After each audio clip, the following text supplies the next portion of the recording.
panginahanglan ug mahatag nila og sakto ang panginahanglan sa tanang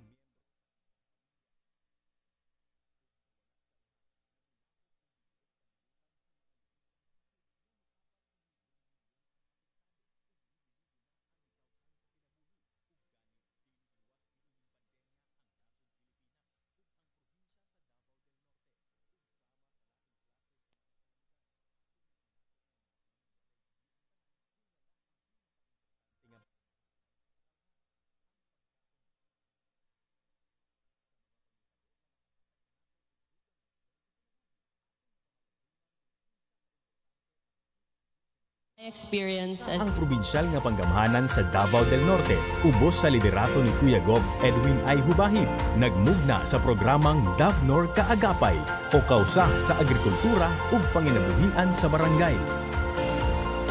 Mauning kaagapay para mahimo siyang guidance. Broadcasting 24/7, 365 days a year. Only on The One, 91.1. Yes sa probinsya! Yes sa probinsya. Yes sa probinsya. Yes sa probinsya. Yes sa probinsya. Yes sa probinsya. Davao del Norte. Ikala, kumusta mayong buntag kaninyong tanan? Welcome din sa itong pagpanag-uban sa Tulumanong. Yes sa probinsya. Sa ngalan karon sa itong gobernador, ang Kuya Gob ng Masa, Kuya Gob Edwin Hubahib. O sa ngalan usab sa mga department heads dinhi sa itong provincial capital nga gipangunahan sa ito ang provincial administrator nga si Engineer Juicy Jen Rabanos. Kining inyong ubos nga galas kanginan Nestor Mata Jr. Marapit kaninyo sa pagpakig-uban kanamo dinhi sa ito ang Tulumanong. Yes sa probinsya. Kauban na to karon natong partner. Lorna Tripoli po at your service sa itong mga kaigsunan dinhi sa itong lalawigan sa Davao del Norte. Good morning o kaubang Nest. Good morning sa Good imuha. morning partner. Adlaw kita karon nga Martes pitsa 26 sa bulan sa Hulyo tuig 2022. Sa ato ang mga suking tigpaminaw karon kutob sa maabot nila itong pagsibya. Kumusta naman mo din ha? No? Kumusta naman ang pag-andam sa paniud to? Kumusta og welcome dinhi sa to ang pagpanag-uban sa to ang Tulumanon. Og partner Karong orasa kaubang Nest. Mayhon tanan mo na unta ko welcome o good morning Nessie. Sa itong mga kaigsunan, pinakyut nga wa pa ko niladlad partner, wa pa ko niladlad. Sa tanan ito mga friends, sa inyo no? Good morning, welcome sa itong Tulumanon Live kita sa PTV Davao Channel 48, ug sa 91.1 Radio FM, ug sa Facebook page, One Davao Network, ug sa PTV Davao 48, ug sa live po sa LoveNet, no? Channel 26 sa inyong mga cable. Karong mga orasa, di na to langanon, kaubang Nest, atong mga kauban, ang gikan sa Department of Trade and Industry, DTI, duhan ni sa atong mga guest. Apan, una ni Ana, basahon sa nato ning pipila ka kining pahibalo. Public service announcement, no? Sa among kalipay nga ipabalo sa mga umaabot nga third year students sa AY 2022-2023. School year ni siya, school year 2022 and 2023 nga mikuha og kurso nga linya sa Science, Engineering and Technology sa kolehiyo nga ang DOST SEI Science and Technology Undergraduate Scholarships kay padayong nagadawat og mga aplikante online. Ang online application ma-access sa science-scholarship.ph alang ni adto mga wala internet sa ilang panimalay.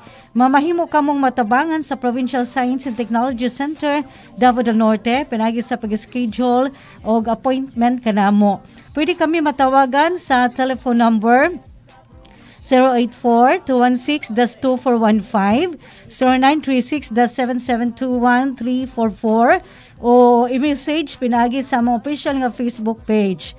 Pwede usab kamo mo bisita sa mga opisina nga nanahimutang sulod sa USEP Tagum Compound, Barangay Apocon, Tagum City.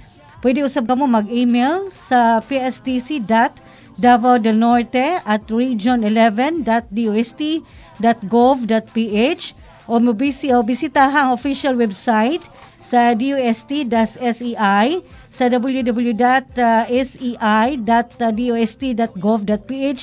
Ang pagdawat sa mga aplikante hangtod lamang karong July 31, 2022. Pwede ka mo follow sa Facebook page, DOST PSTC Davao del Norte para sa dugang detalye. So, nindot kaya na partner. So, katong gusto magpa-enroll, ato lang mo sa website, no, nga gibasa ni partner Lorna Tripoli. Okay. O ato sa timbayaon partner, good morning ato mga suking tigpaminaw. Dinha karon sa lungsod sa Talaingod, Davao del Norte, no? Gadto kang Mayor, good morning, gadto kang Mayor Juni Libayaw. O kang Municipal Administrator Clifford Libayaw, kang Information Officer kang Ma'am Paybe Grasa. So good morning kaninyo din ha. Nagsaulog ra ba sa ilang 31st araw ng Talaingod partner? Oo, karon gahapon nagsugod. Gahapon nagsugod. So dili ta maglangan partner? Yes, gikan sa Department of Trade and Industry. Kay aduna ni sila activity partner, yes, ang Department of Trade and Industry, kanang ilang gitawag og kining MSME week, no? Magsugod og mga adlaw. So mao ning aduna kita bisita gikan sa Department of Trade and Industry DTI, nga walay lain kundi si Engineer Rolly J. Dupitas, ang atuang Provincial Project Coordinator sa DTI, og si Miss Juicy May Medalya, ang Trade and Industry Development Analyst, no? Okay, so Ma'am, good morning. Hello po, good morning. Good morning. Dito atong kuan ma'am, kamera diha dapita. Ayan, hi ma'am. Good morning. Mayong buntag sa tanan sa mga katawhan sa Davao del Norte. Good morning. In behalf of our Provincial Director po, it is our privilege to be invited to share to you the DTI's programs and projects po. Good morning. Okay, kumusta atong adlaw karon sir og ma'am? Okay ra ma'am, currently we are busy in preparing for the upcoming celebration of the Davao del Norte MSME Week, which would commence magsugod og mga adlaw July 27. Okay. By the way, unsa man dayon kuan sir, buot pasabot aning MSME Week? Unsa man ni siya? Actually, Sir Nestor, kining MSME Week nakaangkla kini sa usa ka balaod, Republic Act 9501. It is an act to promote entrepreneurship by strengthening development, assistance, and programs to our micro, small, and medium scale enterprises. And under this law, RA 9501 in Section 16 nagaingon nga to institute continuing awareness of the primacy of our small business in nation building and in people empowerment, and also to celebrate and espouse the firm commitments ato ang gobyerno in promoting in the growth and development of our MSMEs. A week in July of every year shall be declared as the MSME Development Week. So kani nga programa nga ginahitabo every July, sir and ma'am, so nakaangkla dyan ni sa usa ka balaod, which is the RA 9501.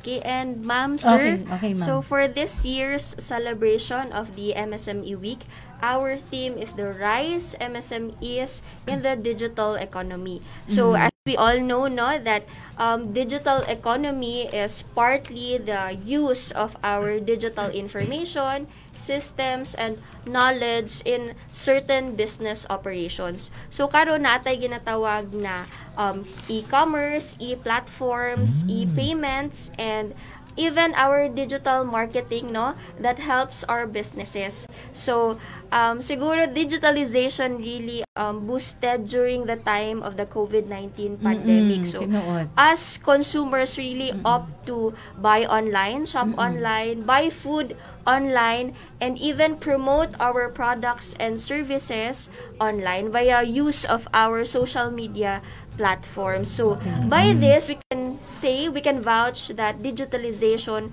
really helped our MSMEs in being resilient, innovative, and sustainable and empowered. Wow, kanindot sa resilient kita tinuod jud ma'am og empowered pa gyud. Okay, unsa mga nakahanay nga mga activities ma'am nga paghimuon ini? Ma'am, for the upcoming Davao del Norte MSME Week 2022 celebration, so kini magsugod this July 27 and magtapos on ugma adlaw. Yes sir. Ugma adlaw. Opo. And magtapos kini on July 31. So kini nga this is a 5-day event. So on July 27 ugmang adlaw will be the opening ceremony. So there will be a motorcade, no, pagkitabuon magsugod ang motorcade sa Tagum City Historical Center. Ang ruta matapos sa Gaisano Mall of Tagum. And then during also the opening ceremony, na ay ribbon cutting ceremony sa atong produkto Davnor Trade Fair. So kana nga activity paghitabuon sa East Wing, first floor of Gaisano Mall of Tagum. And on July 28, natay paghitabuon nga MSME Forum. So ang mga topics na paghisgutan ani is mga access to financing, no, to improve the financial capability sa atong mga MSMEs, naputay awareness on digital finance and logistics sa ato ang mga MSMEs. Ang venue ani on July 28 will be at the Bulwagan ng Karunungan, no, at Provincial Capitol Compound. At bang lang nato diri sir? Yes sir, opo, sa diri sa atong Kapitolyo. Nya on July 29 natay paghitabuon nga Coconut Industry Forum. So this is to increase the awareness on the industrial and socio-economic potentials of the coconut.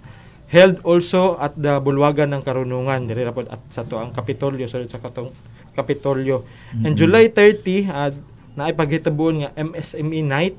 So this will be the reunion of all the MSME assisted by the Department of Trade and Industry. And during that event, during the MSME Night, there will be an awarding of the most outstanding MSME in the province of Davao del Norte. And also, sir and ma'am, nay mga parallel events na no na gikahitabo na sukad atong gahapong adlaw throughout the different municipalities and cities in the province of Davao del Norte. And these activities are assisted by our DTI negosyo centers sa mga nakadaiyang munisipyo o mga syudad. So sa gigingon ni gahapon ni Sir Nestor, gahapon nag-launch ang nay-araw ng Talaingon, July 25. So gahapon sir, gi-launch dito ang Pasalubong Center. Nya napo dito ang nahitabo pod gahapon ang oath-taking sa mga MSME Development Council officers and members sa munisipyo sa Talaingod. Nya karong July 28 sa Island Garden City of Samal, there will be an intellectual property forum nga paghitabuon sa ato ang munisipyo sa Braulio Iduhali na ay paghitabuon nga basic bookkeeping para sa ato ang mga MSME sa munisipyo sa Braulio Iduhali. And sa ato ang munisipyo sa Santo Tomas, there will be a financial literacy training na pagabuhaton para sa ato ang mga food processors. And sa munisipyo sa Carmen, aduna sila product bazaar and SSS and PhilHealth Office Desk Day na paghitabuon. So kato na mga aktibidad na linya sa atong selebrasyon sa MSME Week. Okay. Daghan gyud ay kaig mga activities sir no nga nalinya karong si manahon na, grabe yung mga activities sa DTI. So dugang nato ng or istoryahan nato na unyang taud-taud sir kay ato asang ipalusot karon ng ato ang pipila ka mga balita gikan sa ato ang Yes sa Probinsya News Break. Katikaran ug kalambuan. Yes sa probinsya, ikaw ako ug siya. Sa mga balita sila ang nagauna. Pagpangumustahay sa syudad, lungsod o barangay. Yes sa probinsya, tanan nagahiusa. Yes sa probinsya, yes sa probinsya, yes sa probinsya, yes sa probinsya, Davao del Norte. Yes sa probinsya, yes sa probinsya, yes sa probinsya, yes sa probinsya, yes sa probinsya, Davao del Norte. Opinion ug suwestyon ug sa komentaryo sila magahanap. Yes sa probinsya. Higala, kumustang mayong buntag kaninyong tanan. Aniya karon ang pinakaulahing balita ning orasa kaninyong mga tigbalita ni Stormata Jr. Kinasab si Lorna Tripoli. Yes sa probinsya. Detalye sa ato ang balitang lokal. Formal nang gibuksan kaghapong adlaw ang ika-31st araw ng Talaingod uban sa timang Soaring and Moving Forward Talaingod, the Land of Bounty. Mismong si Mayor Johnny Libayaw ang nanguna sa maong programa nga inubanan sa mga opisyalis sa mga personahe o mga personahe sa LGU Talaingod. Kalagi pusab ang presensya sa mga kapulisan o kasundaluhan nga mo'y nagmintinar sa kahapsay ug kalinaw sa maong lugar. Gisugdan ang maong selebrasyon. Pinagi sa usa ka motorcade palibot sa maong lungsod nga gisalmutan kini sa nagkadayang grupo nga mga mulupyo sa naisgutang lugar.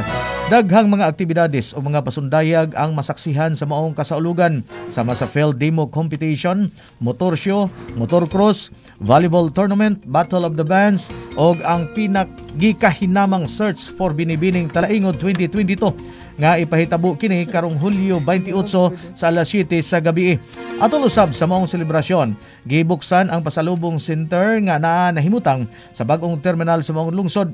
Mismong si Department of Trade and Industry Provincial Director Romeo Castaniaga ang nanguna sa ribbon cutting, inubanan sa mga opisyalis sa maong LGU. Yes sa probinsya. Sa bikas bahin usab sa itong balitang lokal, giaprubahan kagapong adlaw sa ika-4th regular session sa Sangguniang Panlalawigan ang tulo ka mga resolution nga concurring sa reappointment sa tulo usab ka mahinungdanong mga posisyon sa provincial nga panggamhanan kan sa mga departamento mahinungdanon kaayo. Kini human nga mitumaw sa plenary session, human nga giimbitahan aron subli nga ipahayag nga karapat-dapat sila sa maong posisyon isip mga department heads. Ang tulo nga mga gisgutang department heads mao ang provincial administrator pinagi kang Ma'am Josie Jean Rabanos, Attorney Charina Cabrera ang provincial legal officer ug Dr. Mervin J. Soy Baguio ang provincial information officer.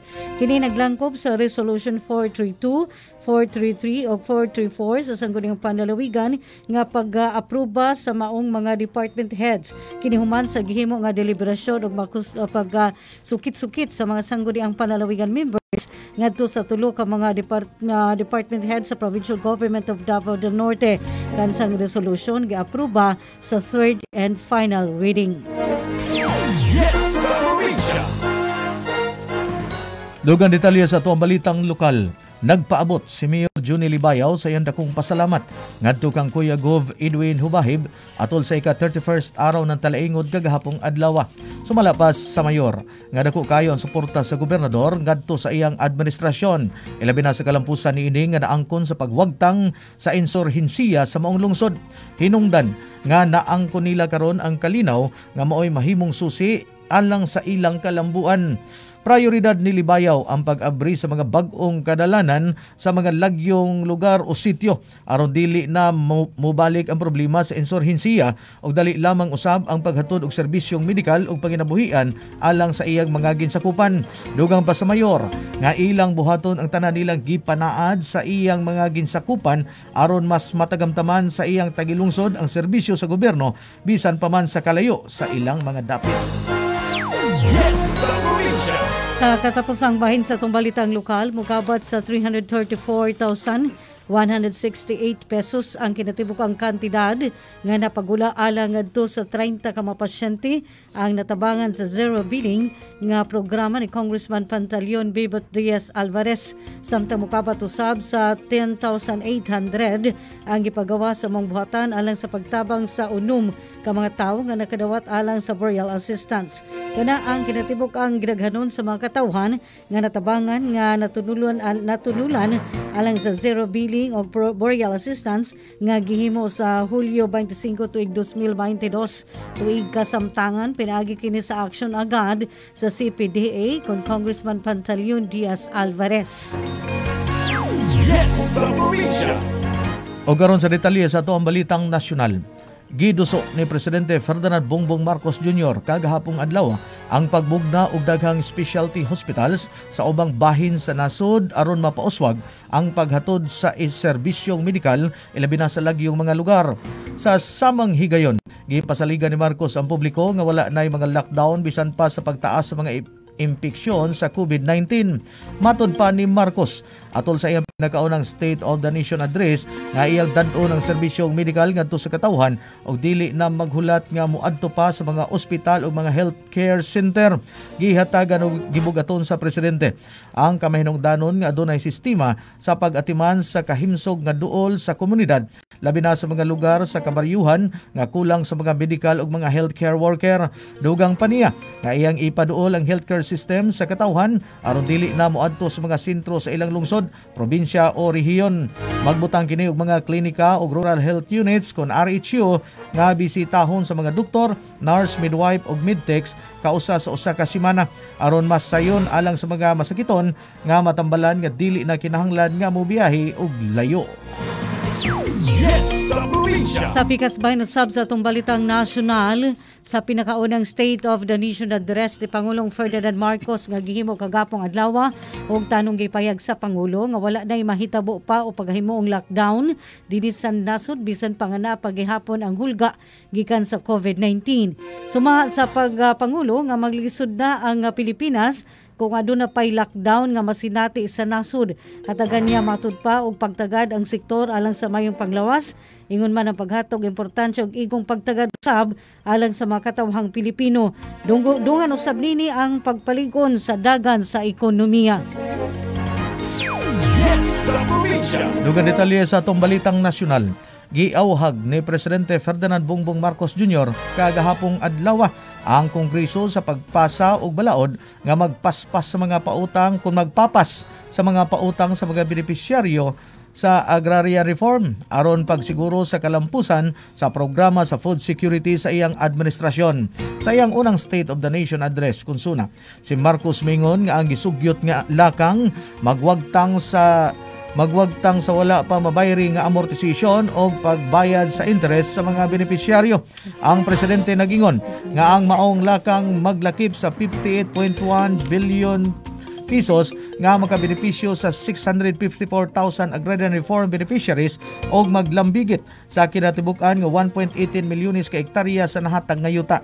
Matud niya, kinahanglan ubos sa Section 26 sa Republic Act number 6657 o ang Comprehensive Agrarian Reform Law of 1988 aron dili mabugatan ang mga mag-uuma sa ilang mga utang og interes. Ubos sa Section 26 ang mga yuta nga nahatag pagabayaran sa mga benepisyaryo sa Land Bank of the Philippines sa 30 ka tuig nga amortization sa 6% nga interes kada tuig.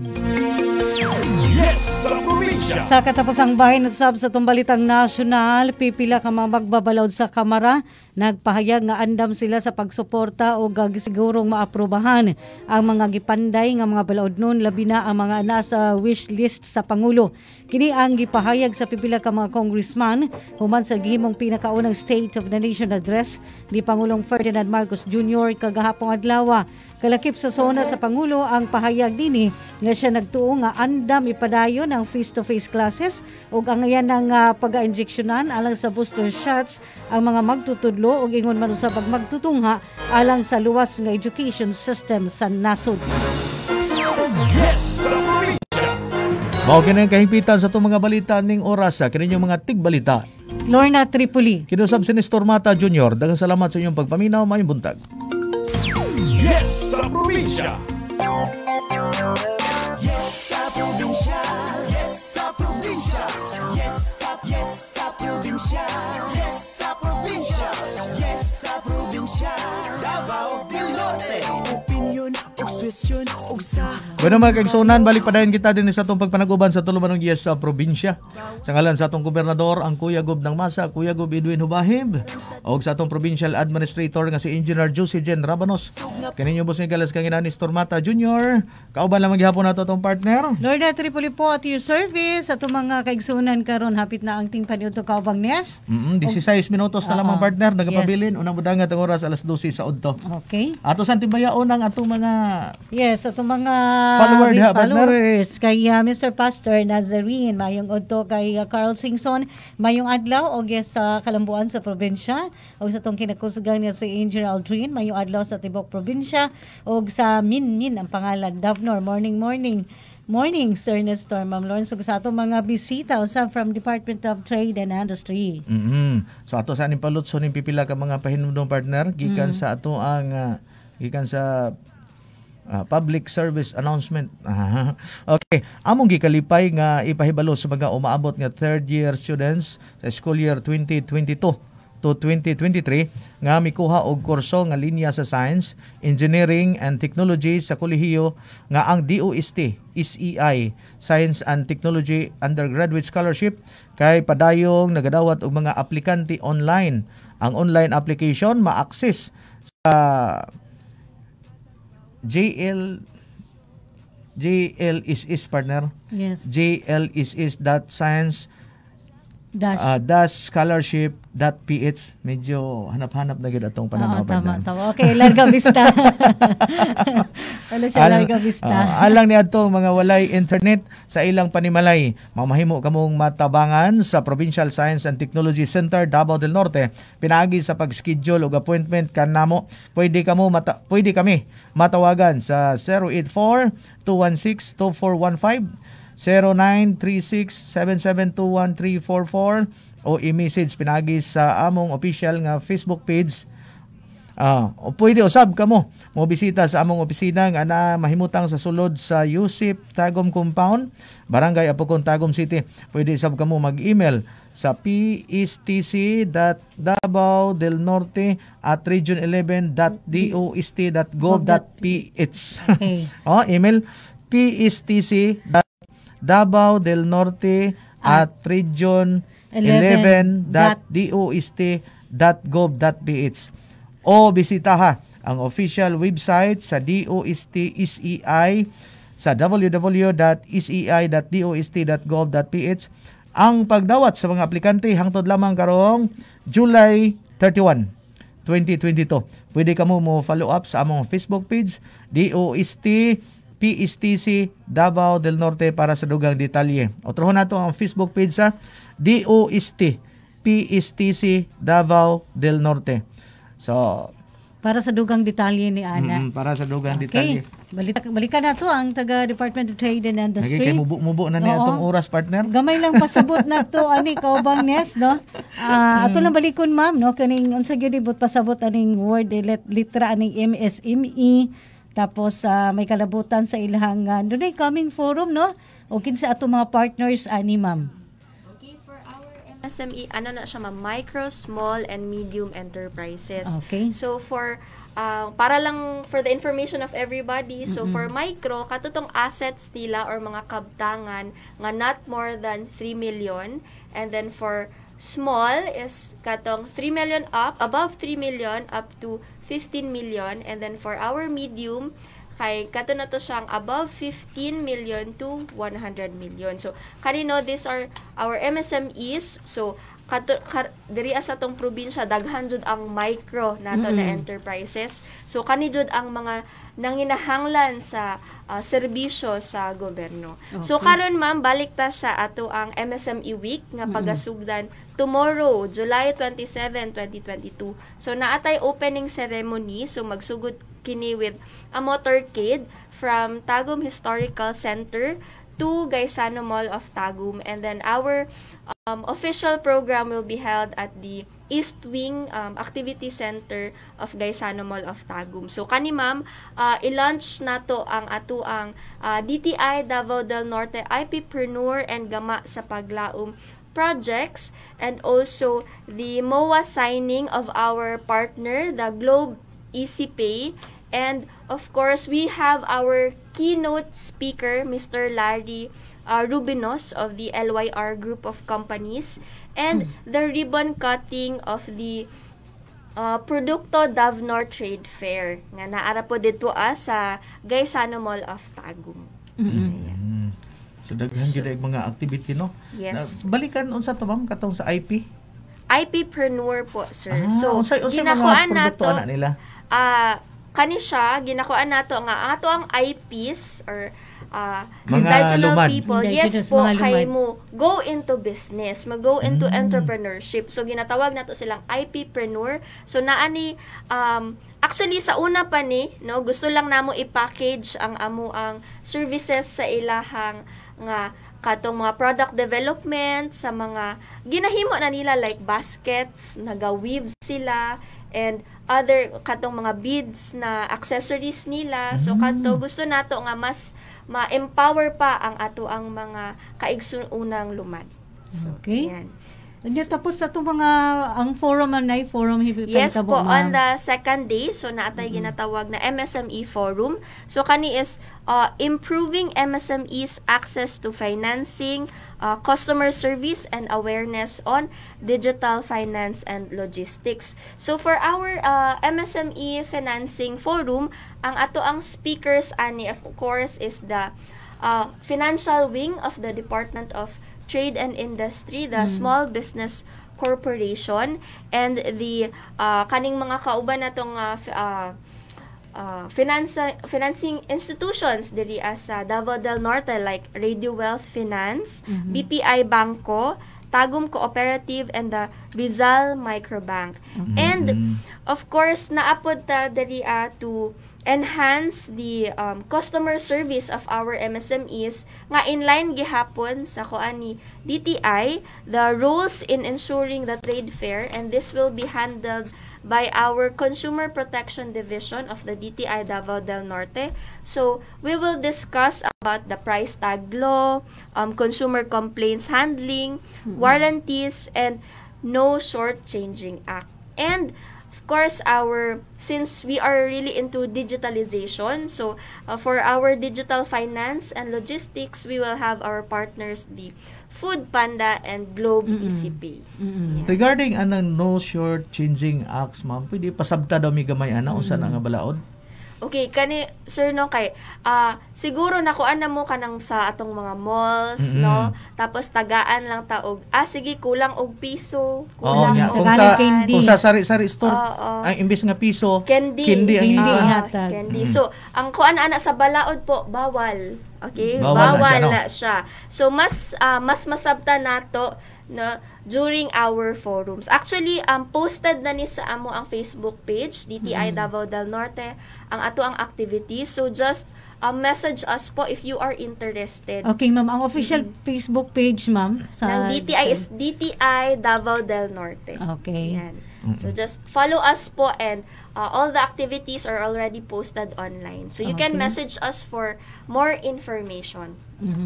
Ang mga comments o kanang naireklamo may kalabutan sa mga prices, ma'am, pwede ba mo direct pa sa official page sa DTI? Yes po, oo. Actually, daghan nagdaga, So, About pwede ra prices? kaayo. Yes po, pwede ra kaayo nga mag-message ta sa amo ang Facebook page, and we will just address your inquiries regarding that po. Okay.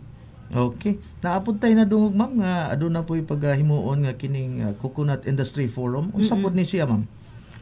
Yes, sir, Nestor. sir. So, this is part of our industry cluster enhancement program, of which ang coconut o lubi is one of the priority industries of DTI.